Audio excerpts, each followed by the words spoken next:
Doctor ortho, अब दर्द भी घुटने टेकेगा। महाराष्ट्र में निकाय चुनाव चल रहे हैं और राजनीतिक दल अपने अपने स्तर पर चुनाव प्रचार भी कर रहे हैं। राज्य की राजनीति के इतर ज्यादातर राजनीतिक दल अपने नए सहयोगियों के साथ मैदान में हैं। राज्य स्तरीय गठबंधन जहां काम नहीं कर रहा है, ऐसे में सभी प्रमुख दल एक दूसरे पर हमलावर हैं।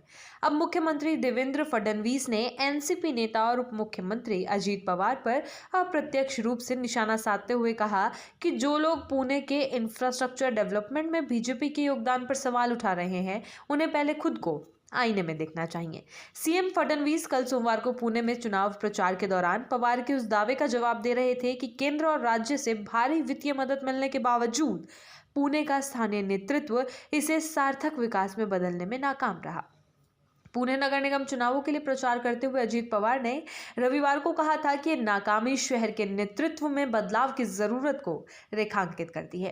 अजीत पवार की अगुवाई वाली राष्ट्रवादी कांग्रेस पार्टी, जो भारतीय जनता पार्टी की अगुवाई वाले महायुति का एक घटक है, उन्होंने पुणे और पिंपरी चिंचवाड़ नगर निगमों के निकाय चुनावों के लिए बीजेपी की जगह अपने चाचा शरद पवार की विपक्षी एनसीपी के साथ गठबंधन किया है। चुनावी रैली को संबोधित करते हुए मुख्यमंत्री फडणवीस ने कहा कि बीजेपी ने एक जोरदार विकास योजना तैयार की है और पार्टी पुणे को नया रूप देने के लिए दृढ़ संकल्पित है। उन्होंने आगे कहा, आने वाले दिनों में पुणे देश के प्रमुख शहरों में से एक बन जाएगा। हमें महज 5 साल दिए गए थे और मैंने आपको उस अवधि के दौरान किए गए काम दिखाए हैं। कुछ दिन पहले मैंने 3000 करोड़ रुपए की लागत वाली विकास परियोजनाओं का उद्घाटन किया। उन्होंने कहा कि फिलहाल शहर में 9000 करोड़ रुपए के कई प्रोजेक्ट्स चल रहे हैं। फिर भी अगर कोई पूछे कि हमने पुणे के लिए क्या किया है, तो मैं उनसे कहूंगा कि पहले वे खुद को आईने में देखें। चुनाव प्रचार के दौरान बीजेपी का नाम लिए बगैर अजीत पवार ने सत्ताधारी सहयोगी पर हमला तेज कर दिया और उन्होंने पिंपरी चिंचवाड़ नगर निकाय में भ्रष्टाचार और कर्ज में डालने का आरोप लगाया, जिस पर 2017 से 2022 तक बीजेपी का शासन था।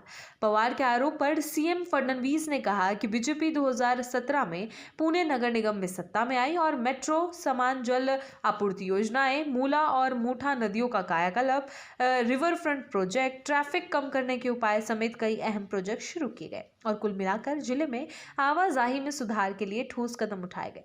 फडणवीस ने यह भी कहा कि आने वाले दिनों में 44,000 करोड़ रुपए के इंफ्रास्ट्रक्चर प्रोजेक्ट्स की योजना है। उन्होंने कहा कि हम पुणे में 54 किलोमीटर लंबा पाताल लोक भूमिगत सुरंग सड़क नेटवर्क बनाने जा रहे हैं।